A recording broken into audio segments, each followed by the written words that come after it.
Most of those will be found in Mesoamerica, what is really Mexico nowadays, Mexico and those little Central American countries. The largest of the Indian civilizations were the Maya, the Inca, the Aztec, and a lot of their cities rivaled the largest cities that you saw in Europe. They were by no means primitive. They were sophisticated, had calendars, had economies, they had specialization of jobs and trade. It was not a culture of heathen and like the Spanish would want us to believe. This is a quote from one of the Spanish soldiers whenever they were killing off the Aztecs, or trying to anyway. Some of the soldiers among us had been in many parts of the world. They said they'd never seen such a large marketplace and so full of people and so well regulated and arranged. So the Spanish, which were really the first Europeans to have a lot of contact with the Native Americans, they recognized the culture and civilization. So these large cities were supported, of course, by food, particularly maize, which is a particular type of corn. And a lot of these early native cultures used what we call the three-sister farming. The three sisters are three crops: corn, soybeans, and squash. And those crops are all planted together on top of each other, and they help each other grow. And as a result of this effective farming, you didn't have to have so many farmers, because the folks that were farming were able to produce large enough crops to feed these large cities. So you have cities full of business people and artists and priests and soldiers and everything else you need in a city. So, and that was actually more developed than the farming that we had in Europe at the time. The farming in Europe, they start doing the crop rotation, we suspect later than the Native American civilizations did. And then they were able to support themselves after that. So Mesoamerica, again, that's this is all of this is Mexico, and then you have some of the Central American countries down here. So this was the home of the largest Native American civilizations. Mexico City, what's now Mexico City being the largest.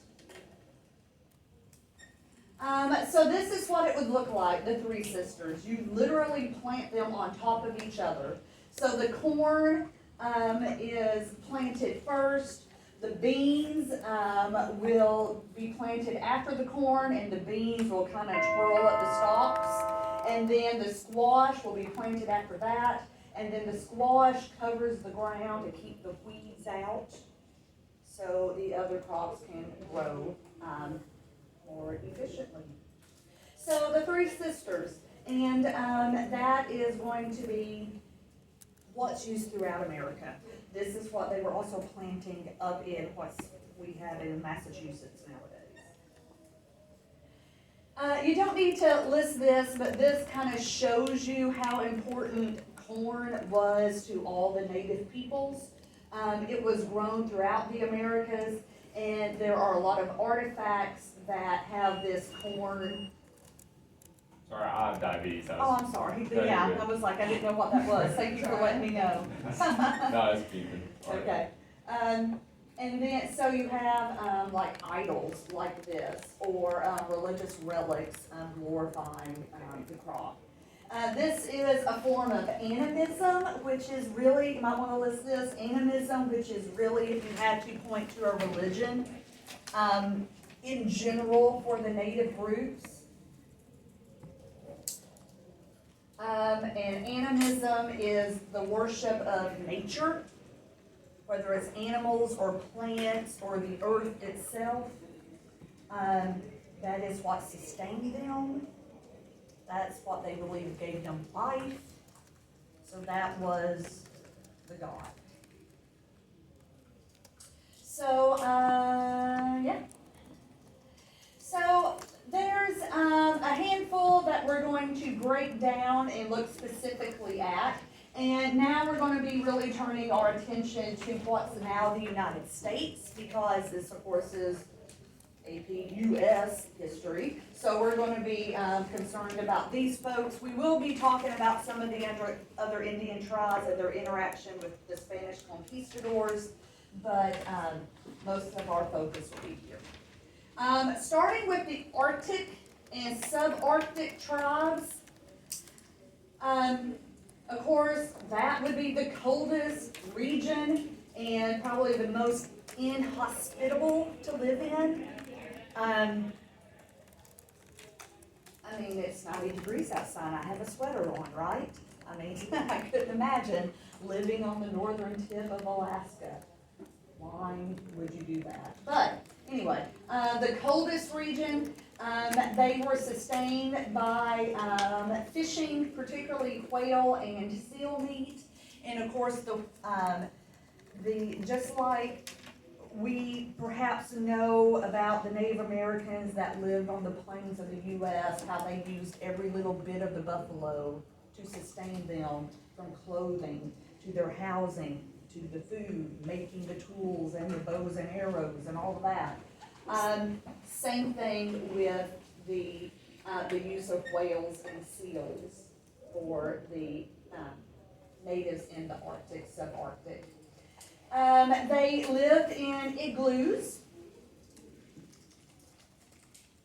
and hunted on water and on land.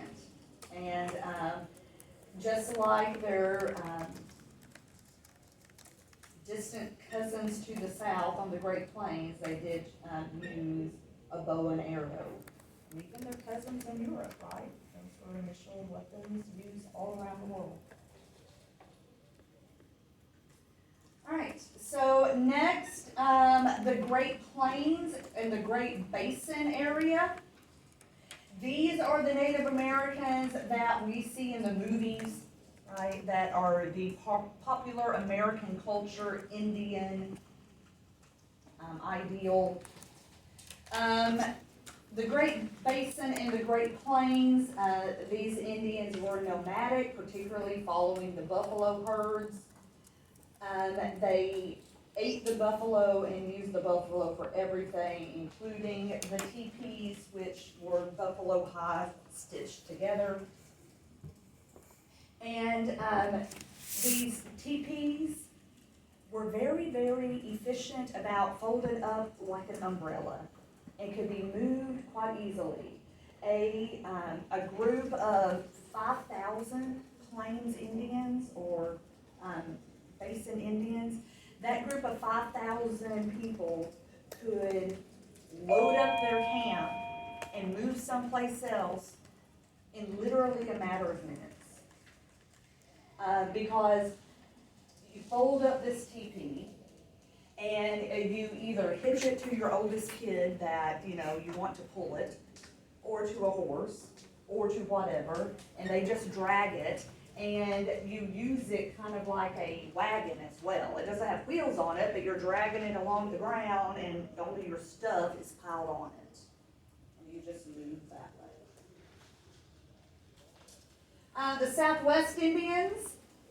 Obviously, the Southwest Indians live in a desert climate. It's hot and dry. And they had to figure out irrigation really early on. So they could survive with crops.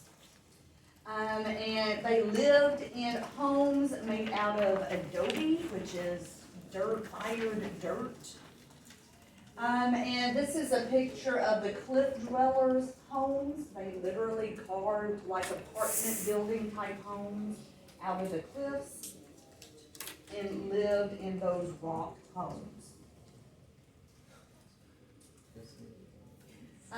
This shows, this is not just an irrigation ditch, but it's also a trap for fish as well, coming from a lake or a river, and flooding crops and catching fish along the way.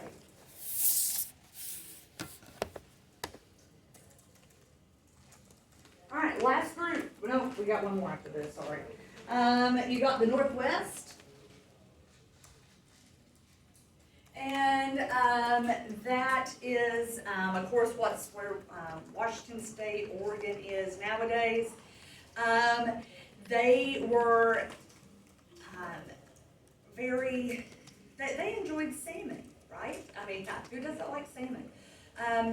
But that wasn't their only food, but it was kind of like the buffalo to the Plains Indians. It was very important to them, it was very plentiful, and that became kind of their, like it said, their spirit symbol. You see a lot of representation of salmon in a lot of their artifacts. Those are also the tribe where we see the totem poles, and I got a picture of that in just a second. And they lived in what became known as longhouses. And here we go. So this totem pole, this is the top of the totem pole. It is just a very ornately carved log, and it can stand up to 30 feet high. And it has religious type symbols on it, things that they did to glorify nature and to please the gods. The longhouse here, obviously very low to the ground. It is dug out of the ground, so it's not like everybody's 3 feet tall. They're regular sized people, but you would step down into the longhouse. That way it is kind of insulated to a certain degree. All right, and then Northeast. And the Northeast Indians, and these are the Indians that the English will run into initially. The Northeast Indians were hunters and gatherers, so hunting for deer and things like we would hunt around here, but also gathering berries and things like that and other things from nature. The largest group of Indians belonged to the Iroquois League. That was the largest tribe. The Iroquois were all the way down in like where North Carolina is now, all the way up to the tip of Maine. So it was a very large tribe. They lived in wigwams, or sometimes you call them yahakans. And this is a picture. These are just reeds or tall stalks or twigs bundled together. There's usually an opening here to let the fire smoke out. It can be covered if you want to keep it in. But yeah, very primitive home, but it's a permanent home. You don't pack it up and move it. They lived in that one spot and lived in those permanent houses. All right, now the last group, it's the Southeast. The Southeast. And some of the Southeast covers a little bit of Kentucky. Tennessee is kind of the border, but a little bit of Kentucky is in the Southeast. These are mostly farmers. And they are, whenever the Europeans, particularly the English, kind of move in on them, the English identify 5 what we call civilized tribes because they were easier to get along with, so we thought they were more civilized. But those are also the people that we kicked out with the Indian Removal Act. Y'all probably have heard of the Trail of Tears before. The 5 civilized tribes, those were the ones that walked the Trail of Tears later on. They lived in dog houses, and that's a picture of a dog house. So you got hardened, dried out mud, really, for the walls. You've got reeds for your roof, a thatched roof. You got a very high ceiling, so it does not become too hot. All right, so whenever the Europeans do come over to the Americas, they always complained about these heathens, these uncivilized people. But they were plenty civilized. The population of some of the largest cities in the world were these Native American cities. Some of their other civilized achievements, we talked about calendars, we talked about irrigation of their crops, math, astrology. Very much like the Egyptians, they built things, particularly like pyramids. Also the mound builders and how they sculpted mounds of dirt in the shape of animals that you really don't appreciate it until you fly above it with an airplane. And you look down and it's a snake that covers like 30 acres. So there was a lot of religious symbolisms that they built for various reasons. This is actually just outside of, you can visit the relics of these just outside of St. Louis. And then the Pyramid of the Sun is down around Mexico City.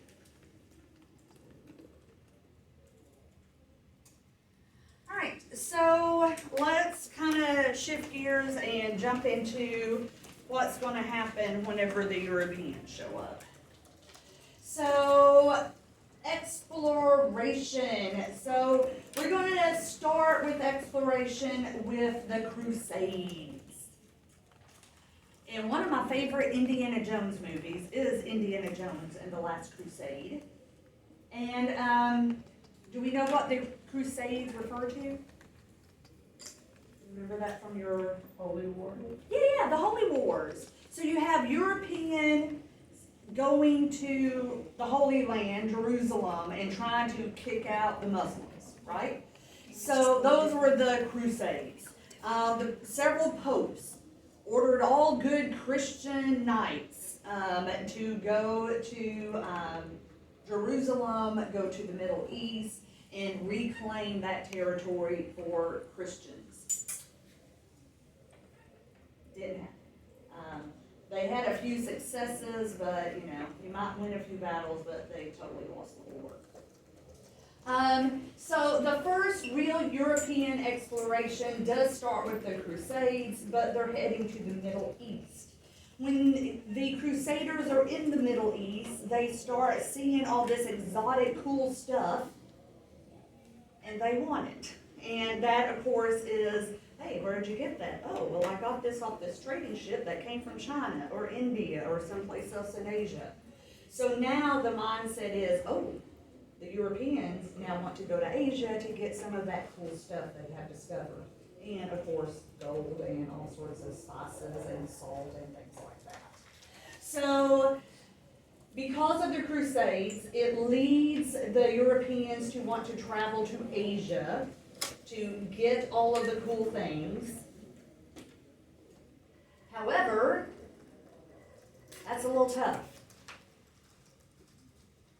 Walking over land is dangerous. It's hard. And you can only bring back what you can fit in your backpack or your horse can haul or whatever.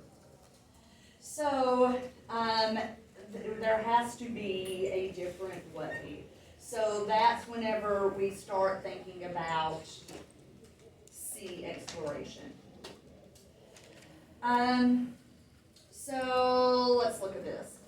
Sea exploration is, again, it's motivated by trying to get spices and other goods out of Asia and bring to Europe because you can make big money on those exotic things. There is new technology that is being developed, and we'll look at some of that.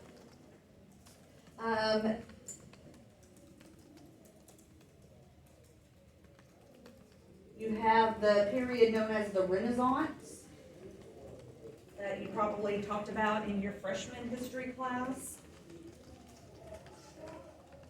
The Renaissance, known as the Age of Curiosity. Hey, what's out there? Let's do this. And that's where a lot of the technology came from as well. And of course, power and fame. You wanted to be the first one. That would bring you money. That would bring you prestige. And then also religion. These Europeans, they wanted to make profits. They were curious. They wanted power and money, but they also felt the need to spread their religion. So a lot of times, in simple terms, people say what spurred on European exploration. They say very simply, God, glory, and gold. Yeah. I've heard gold, God, and glory, because gold is always more important to people, right? It's money, money, money. But yeah, gold, God, and glory. All right, so the new technologies, and these are all kind of developed around the same time during that Renaissance period. You have the astrolabe, and the astrolabe is interesting because there's several uses to it. You use the stars positioned to see your place on the globe, but also to see, to measure distance by time. And that was very important. More maps are being drawn out and verified. The sextant, that's another instrument that sailors use to get their location on the globe, using the horizon and a fixed point in the sky, usually the North Star or some other fixed point. There was the design of the mariner's compass, but probably the biggest one is this, the caravel. And it was designed by the Portuguese. And the design of the sails and how the sails were positioned, this could catch wind no matter which way the wind was blowing. So you could actually sail into the wind. You were not dead in the water and getting pushed back. You could keep on trucking along even though the wind wasn't in your favor. All right, so we all know the problem with Christopher Columbus, right? And we won't get too deep into that today, but Christopher Columbus, he has kind of lost a lot of prestige in the last 50 or so years because he's kind of good news, bad news, right? Good news for Spain and Europe, definitely bad news for Native Americans, right? Christopher Columbus probably personally himself killed a couple of dozen of Native Americans. But he and his expedition started the enslavement of Native Americans, brought diseases into this hemisphere that the Native Americans could not deal with, and eventually will kill off about 90% of that entire population. But Christopher Columbus, hero, he's going to give something a big try. And of course, the big try here is that he is going to try to get to Asia by not taking the route everybody else is doing, going from Europe around Africa,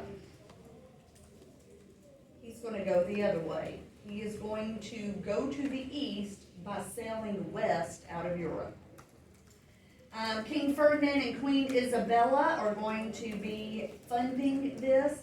They are the king and queen of Spain. They think his idea could work.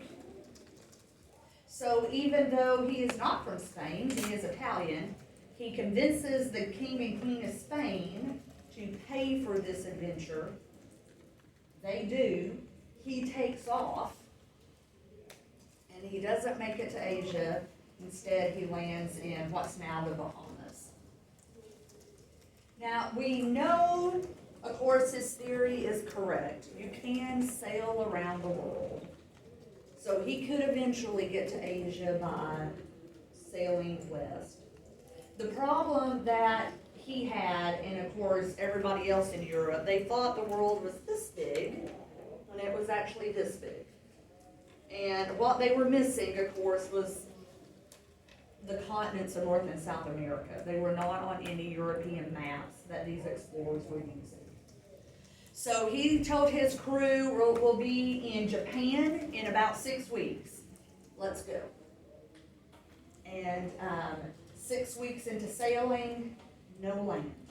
And the crew almost killed him. They were mutinying. They wanted to kill Columbus for doing this.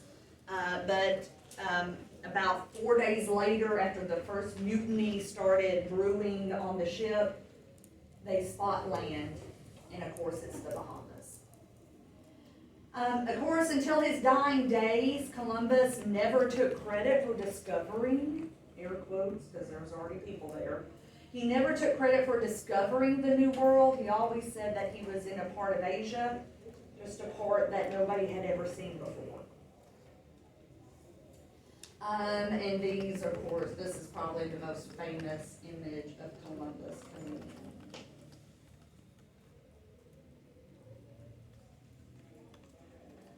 All right, the conquistadors. This is a word that we will need to know. The conquistadors. So make sure that finds its way into your notes. The conquistadors. Conquest is in the root word here, and they are soldiers sent out to win souls and find gold. The conquistadors were supposed to find gold for the King and Queen of England and convert all Native Americans to the Holy Catholic faith. The conquistadors developed the Encomienda, which means that they basically took over the Native American communities, most of the time by force, sometimes just by the threat of force. And after they took over the Native American communities, a lot of times the Native Americans were enslaved, or at the very least put into a caste system to where they had no rights. Also, they tried to convert all the Native Americans to Christianity, and a lot of times it was convert or die. And they really tried to replicate the old English and the old European feudal system, where the conquistadors were the lords, and then the Native Americans were their property, pretty much their slaves. There were some marriages that happened between the conquistadors and Native American women. There definitely was sexual relationships, if not marriage, sometimes consensual, sometimes not. But there was a lot of children being born of mixed heritage. They were identified as mestizo, meaning generally if your mom is a Native American, your father is a Spaniard. These folks did not have they were very discriminated against, did not have a lot of rights.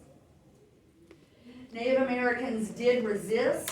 We're going to take a look at a video real quick, but probably the most famous Native American resistance was the Pueblo Revolt, and this is the one in the United States. Of course, the Aztecs and the Incas fought ferociously against the Spaniards, but in the U.S., the best example of a, at one point, successful Indian revolt would be this Pueblo Revolt. So we'll take a look at that real quick.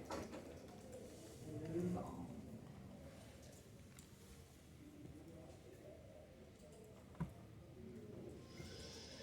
Searching the archives of New Mexico, we came upon marriage documents for Linda's sixth great grandmother, a woman named Maria de Apodaca. Maria married a Spanish settler in 1703. We assumed that she was of Spanish descent as well, but when we tried to find the names of her parents, we hit a wall. And if you look at the marriage document, you'll see something quite interesting. Maria's mother is listed as Juana de Apodaca. Her name is highlighted right there, but there's no father. And we couldn't find any reference to him anywhere. Just real quick, the setup here is, this is from a show, I don't know the name of it, but the gist of the show is the guy, Louis Gates, he's a professor at Harvard. He gets celebrities and he traces their ancestry. And so he pulls in celebrities and he goes through their ancestry and, say, hey, you know, your great-great-grandfather came in through Ellis Island in 1872 and your ancestors are from Germany or whatever. So that is from this show, but they're going to get into the Pueblo Revolt. Okay, so a lot of this ancestry stuff is just kind of the lead up to it. Maria's background was a total mystery. Could Maria's father have been Native American?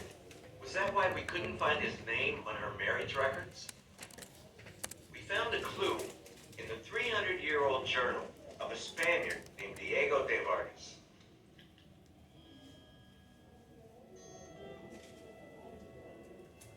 Vargas was a key figure in what is known as the Pueblo Revolt, a bloody uprising in 1680 by Native Americans who were angered over Spanish efforts to suppress their religion. Basically, all over the north, they rose up. They really were focusing on killing the priest, desecrating the churches. They were trying to get rid of most of the trappings of Spanish culture. The revolt cost thousands of lives and left ruins like this all over the territory. To the Pueblos, it was a tremendous victory. For 12 years, the Spanish were banished from New Mexico. Then, Diego de Vargas returned. When Vargas came in 1692, he and a group of soldiers basically went around to all the Pueblos and they said, guess what, we're back. We need you to swear allegiance to the king. Vargas and his soldiers were followed by a wave of colonists. Soon the territory was completely under Spanish control once again. But to our surprise, Vargas's journals contained quite a bit of information about some of Linda's ancestors who were living in New Mexico before the Spanish returned. You see, there were Spaniards who had stayed behind during the Pueblo Revolt, either by choice or because they had been taken prisoner. And Vargas freed them. And if they had had children with the Indians, he baptized them. To purify them. And he was passionate about it. He himself served as godfather for many of these saved, as it were, children. And he kept meticulous records about the children he found. Among the many names. All right, and that just goes back to the ancestry part. So for 12 years, the Spanish were kicked out, and it was brutal. The way they targeted the priests, they would do what the Spanish had done to the Indians, which is, torture and kill very brutally. And after they killed the priests, they killed all the Spanish generals in charge, or the Spanish, they weren't generals as in like military guys, like mayors of the towns is what we're talking about. But it was a violent revolt that was successful, 12 years. But then the Spanish come back with reinforcements, unfortunately. Last bit here, the Treaty of Tordesillas, 1494. That date, this is just 2 years after Columbus. Treaty of Tordesillas. This is going to divide the world between Spain and Portugal. When I say the world, I'm talking about the New World. So both Spain and Portugal are claiming the same territory in the Americas. The Portuguese are claiming this part of South America, the coastline here and all of this here. The Spanish are mostly up in the Caribbean islands, like the Bahamas, where Columbus started, Cuba, but also Central America and up into Mexico. And they start, there's rumors of war that might happen between Spain and Portugal over who gets what in the New World. Both of these countries were Catholic countries, so the Pope said, hey, I can settle this for you. And the Pope said, give me a map, the best map you have of what this new territory looks like. I'll divide it out and we'll all be happy. Now, did he divide this very evenly? No. No. But he did not have a good map, was the problem. First of all, with South America, they had no idea how wide South America was. There were just a lot of islands here. They knew this was a thin strip of land, and they had no idea what was going on up here. So the map the Pope had was pretty much the coastline of Brazil, starting here and going here, and then some islands. So whenever the Pope drew the line on the map, he really thought he divided the territory evenly. Turns out he did not, as the years went on and more were discovered. But this does explain a lot about South America.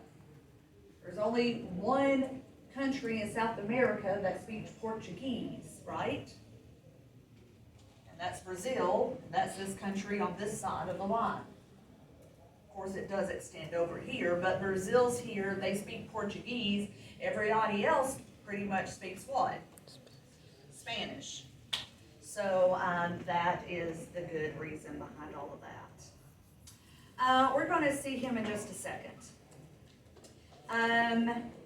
Here we go. List this. We mentioned this before. If you have room to insert this with the Encomienda system, if you didn't define it already, here is a good definition. It is that caste system over time. It's the hierarchy of people in the Spanish New World. So at the top of the pyramid, the folks that have the power, the folks that are in charge, the folks with the authority are the Spaniards. The next group became known as the Creoles. These are Americans. They were born in America, New Spain, as they called it. But their parents were from Spain.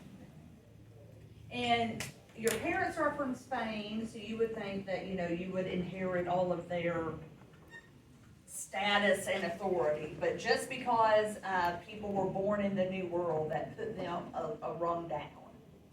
Then you had the mestizos. Then you had the Indians. And then, once the African slave trade is brought to the Americas, have enslaved people from Africa that are at the bottom. All people were required to be Catholic and speak Spanish. And these rules were enforced by force. I mean, like, convert or die.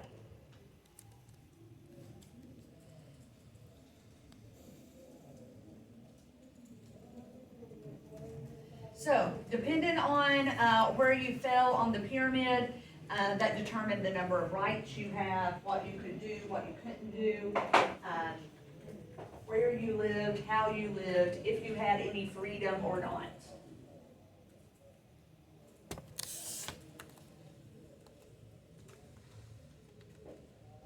All right. I'm gonna wrap this up with the Columbian exchange real quick. I think that's it. Let me preview real quick.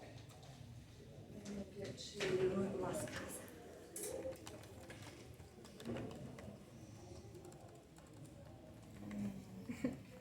I typed exchange of pants. Stop. What did you need to write? Plans. All right, here we go.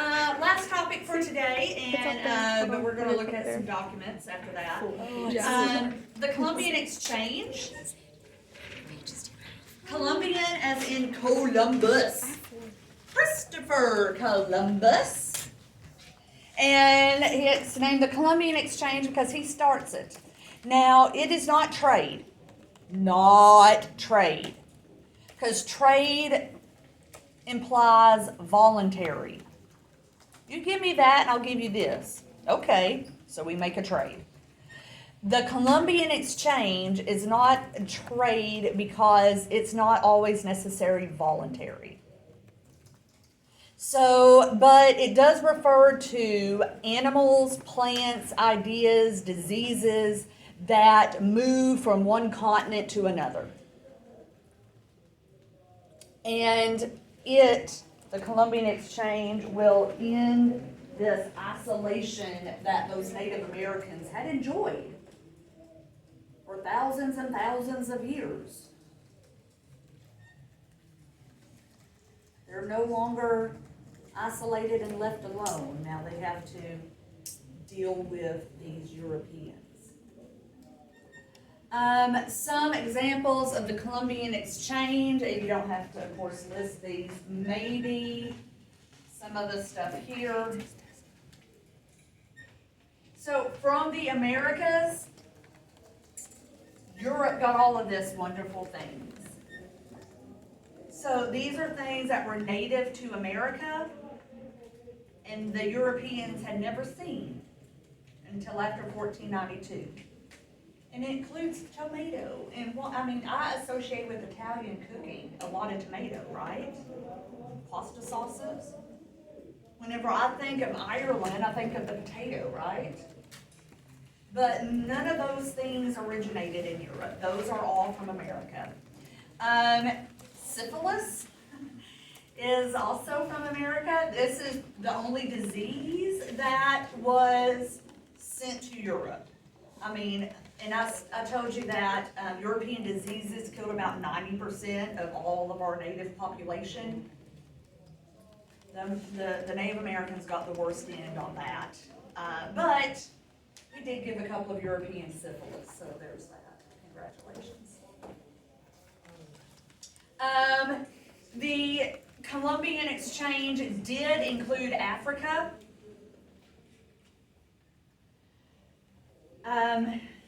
African warlords or African leaders did participate in the Columbian exchange.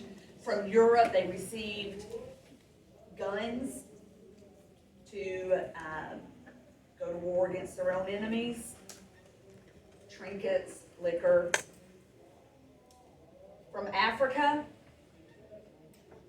and I shouldn't say just this should not point just from Africa. It should point right here.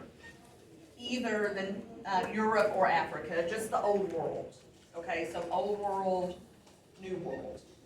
So, from Europe and Africa, all of this stuff is brought to America. And notice all the diseases that are underlined. And a fly is not a disease, it's just a nuisance. There were no flies in America. Now, we did have mosquitoes, of course, but, you know, flies are terrible. Horses, there's no horses. No coffee, no sugar. So, this was the Columbian exchange. And again, it's not necessarily trade because some of these things did not happen voluntarily. And particularly the African slave trade was not voluntary. So what does this mean to Native people? It means that most of them will be killed because of the Columbian exchange. And I've added this term as well because, of course, this forms a triangle between these three continents. So sometimes it is referred to as triangular trade. So just kind of know that that is kind of what it's referring to, is just the movement of goods and people and things between one continent to another. So Native Americans will die, and die in large numbers. The livestock that the Europeans bring over will disrupt the Indian lifestyle, particularly the farming lifestyle so many of those civilizations had.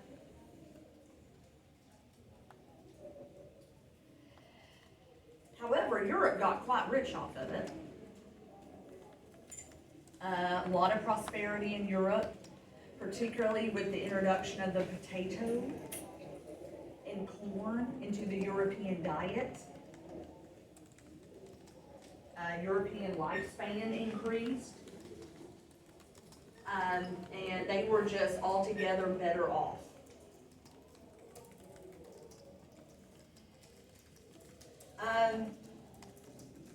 And then, of course, another consequence was the introduction of African slave labor into America. There was already African slave trade going into Europe before Columbus. But because of this new triangular trade, now you're going to have the African slave trade into the Americas.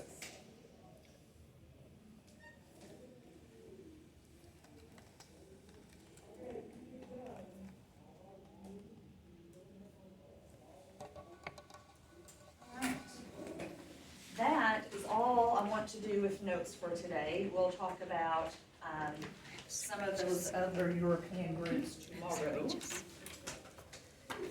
But for now, we are going to take a look at. Although I like this, so it's like. Alright, and I have hard copies of this, so you don't have to read on your computer if you I don't want didn't know to. what was important. I was just like, scribble. Alright, here we go. Alright, what we're gonna do, we're gonna take time to take a look at these, and we're not gonna look at all of them quite yet.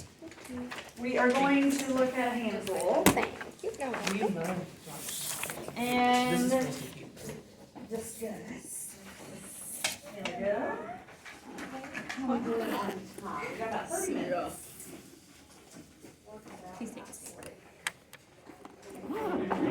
Yes, thank you. I didn't want to hold it. No.